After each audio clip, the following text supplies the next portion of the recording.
დღეს მაგალითად ამერიკის შეერთებულ შტატებში იქნება, ევროპაში იქნება, ჩვენთან საქართველოში იქნება კონსერვატიზმი გახდა მომავალზე ორიენტირებული იდეოლოგია. ხო პარადოქსულია რა, ლიბერალები მოვიდნენ და საქართველოში გაიმარჯვეს იმ პრეტენზიით, რომ მომავალი ჩვენია. მალე კონსერვატიული ღირებულებები გადაშენდება და ამოწყდება და ყველა მთელი მსოფლიო ერთი დიდი ბედნიერი ლიბერალური რაღაცა ის იქნება, ტუსოვკა. აღმოჩნდა, რომ ხალხი, რომელსაც ეს რეალობა არ აკმაყოფილებს, ბევრი ჯერ მაგათთან მივიდა, მიაკითხა ამ ლიბერალებს, აღმოაჩინა, რომ ეხლა დღეს ეგენი არიან ცვლილებების მუხრუჭი, რაც არის იმის შენარჩუნებაზე ორიენტირებული იდეოლოგია, დღეს არის ლიბერალიზმი და დაიწყო მასიური მიგრაცია კონსერვატიზმში. მაგალითად, რა ფაქტორმა იმუშავა გლობალურად, აი ევროპაში, ამერიკაში, რა არის ძირითადი ესეთი საწვავი კონსერვატიული შემოbrunების, ხო? თვითონ ამერიკელები ამბობენ, რომ ჩვენ გვეგონა, რომ 2024 წლის არჩევნები იქნებოდა რეფერენდუმი ქალთა უფლებებზე. რომ აი ტრამპს უნდა რაღაც აბორტის უფლების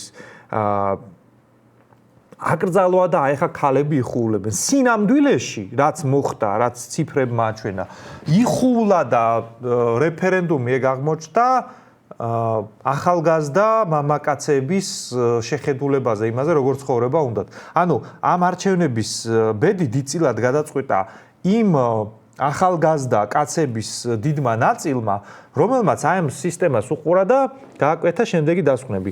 ლიბერალიზმში მე უფლებები არა მაქვს, ოჯახის ყოლას აზრი არა აქვს, ყველა ნეგატივი მე მბრალდება, ყველა ვალდებულება მე მაქვს შეტენილი. ესე ცხოვრების დედაცვატირე ეს რეალობა დაიწვას, დაინგრეს და მე ამ ნანგრევებზე მე რაღაცას ანავაშენებ ან არა. მაგალითად ის რომ პოსტაპოკალიფსი არის თავარი ტრენდი ფილმებში ბოლო პერიოდის ფილმებში დიდად სამეცნიერო ფანტასტიკა, რომელიც რაღაცა ნათელ მომავალს ხატავს, ეგეთი აღარ არსებობს. ყველა ფილმი არის პოსტაპოკალიფსი. რატო? იმიტომ რომ განწყობა არის ძირითადად მამაკაცებში ეგეთი, რომ შინაგანი მოთხოვნილებაა, რომ ამ ცხოვრების და ამ ყოფის დედაცვატირე ნეტა რაღაცა უბედურება მოხდებოდეს, ეს ყველაფერი დაინგრეოდეს და თავიდან ავაშენებთ მერე ნოლიდან, ხო? პირველი მაგისი მერცხალი სხვათა შორის იყო, თუ გახსოვთ, ეგეთი ცნობილი ფილმი იყო Fight Club. ქართულად როგორ თარგმნოთ? მებრძოლთა კლუბი, ალბათ მე მგონი ეგრე თარგმნეს, ხო? მე ხა რუსულ თარგმნით მაქვს, რა თქმა უნდა, ნანახი, ბაიცოვსკი კლუბი იყო და Fight Club არის ორიგინალში, ხო? სადაც მთელი აზრი რა არის, რომ კაცის მდგომარეობა იმენად გაუსაძლისი არის, რომ რაღაც მენტალური გაორება ეწყება და მისი ეს ალტერ ეგო რაღაცა თელ რაღაც ორგანიზაციას აყალიბებს, რომლის ამოცანა არის, რომ არსებული რეალობა დაანგრიოს, ხო? ეგ რა თქმა უნდა მარაზმში გადასული არის ყველაფერი აღწერილი, მაგრამ თვითონ ეგ ენერგია, რომელიც კაცებში გაჩნდა, რომ ესე ცხოვრების დედაცვატირე, ამ უფლებების ცხოვრების დედაცვატირე და ამ ვალდებულებების ცხოვრების დედაცვატირე, მაგ ენერგიამ დაიწყო მერე კონსერვატიული შემოbrunება. მაგალითად, დასავლურ ინტერნეტში არის ეგეთი ძალიან ცნობილი ტრენდი, რომ სხვათა შორის ქალებმა დაიწყეს, რომ ეკითხებოდნენ თავის მამაკაცებს, აი ქმრეებს, ან ბოიფრენდებს ან რაღაცა, რომ დღეში რამდენჯერ ფიქრობ რომის იმპერიაზე. გაგიკვირდება, რა რომის იმპერიაზე რამდენ ხანს ფიქრობ, ხო? ანუ რა კითხვა არის? აღმოჩნდა, რომ მამაკაცების ძალიან დიდი ნაწილი რომის იმპერიაზე ფიქრობს, იმიტომ რომ წარმოუდგენია, რომ რაღაცა ეგეთი სოციუმი, სადაც მეომრის სტატუსი არსებობს, რაღაც ფლობელი სტატუსი არსებობს, რაღაცა ჰეროიკული მდგომარეობა, იმდენად ამისთვის საოცნებო არის, რომ ამ რეალობიდან გაქცევას იქ ცდილობს. აი ესეთმა პატარა მარკერებმა, ნიუანსებმა ნელ-ნელა მოიტანა, რომ სოციუმი შემოტრიალებას აკეთებს ჩვენთან არა მარტო ამერიკაში, ევროპაში, მათ შორის აზიის ქვეყნებშიც კონსერვატიზმისკენ. და ეხლა გადავდივარ ძალიან საინტერესო რაღაცამდე, აი ამ დრაივმა, ანუ პროტესტმა არსებული რეალობის მიმართ და გამოსავლის ძებნამ წარსულის მეთოდებში და წარსულის პოზიტიურ გამოცდილებაში, რომ მოდი მომავალი ავაშენოთ ისე, როგორც აი ძველ კარგ დროში იყო.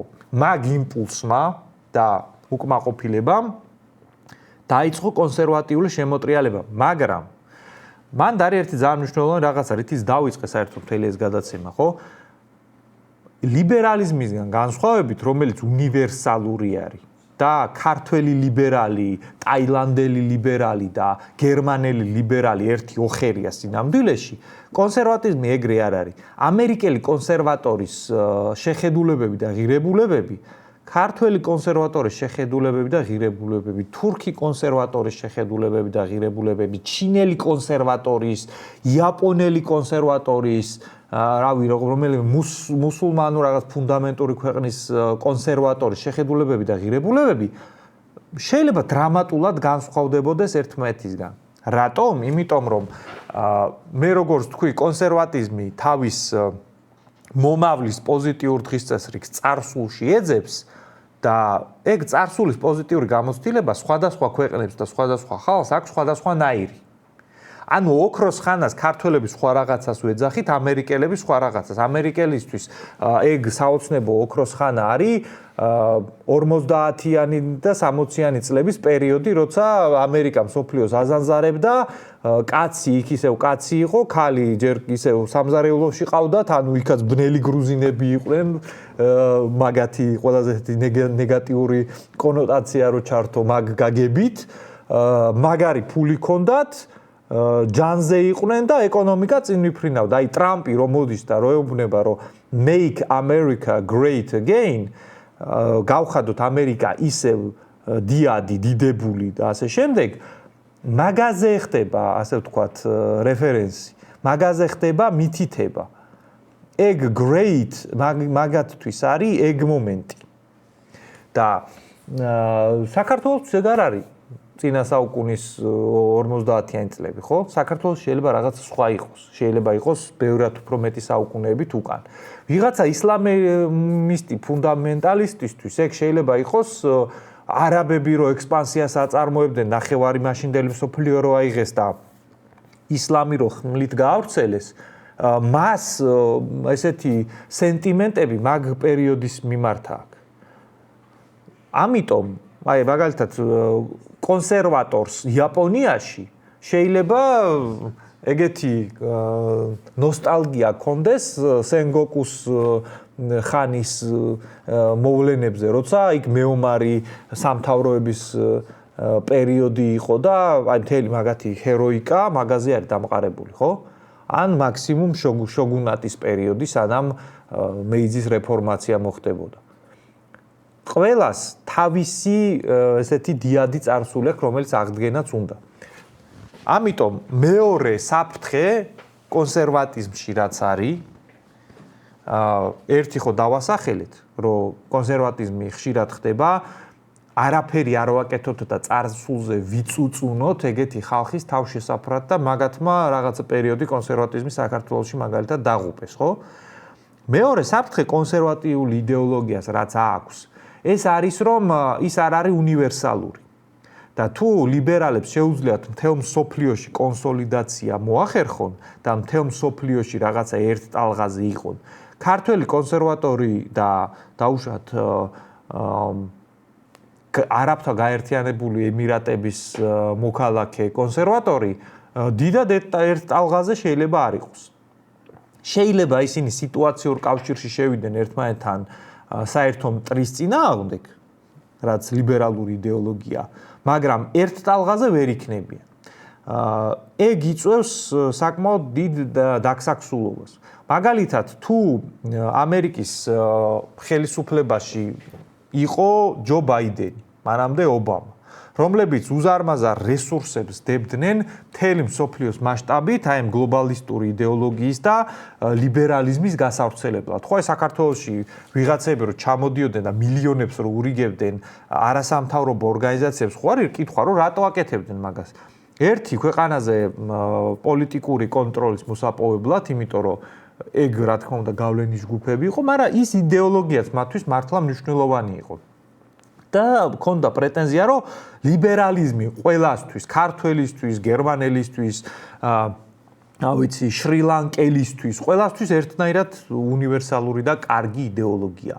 ეხლა როცა მოვიდა ტრამპი, თქვენ არ უნდა გქონდეთ მოლოდინი, რომ ამერიკული კონსერვატიზმის მთელ მსოფლიოში გასავრცელებლად ტრამპი ადგება და აქ დააფინანსებს ულტრაკონსერვატიულ ჯგუფებს. ზუსტად იმიტომ, რომ კონსერვატორს თავის ქვეყანაში, თავის ხალხში, თავის ნაციაში, თავის სახელმწიფოში უნდა იმ ძველი კაი დროის აწყობა. და დიდად ეხა არ ნაღლობს სადღაც არ ვიცი, ეგვიპტეში კონსერვატიზმი იგებს, აგებს, ნუ ჯობია რომ მოიგოს, რა თქმა უნდა და ლიბერალები არ იყვნენ ჯანზე, მაგრამ ისე დისტანციურად უდგება. ამიტომ კონსერვატიზმი ბევრად უფრო დეცენტრალიზებულია, დაშლილია, ხშირად ერთმანეთთან დაპირისპირებულიც არის, ვიდრე ლიბერალიზმი, რომელსაც უნივერსალური იდეოლოგიის პრეტენზია აქვს.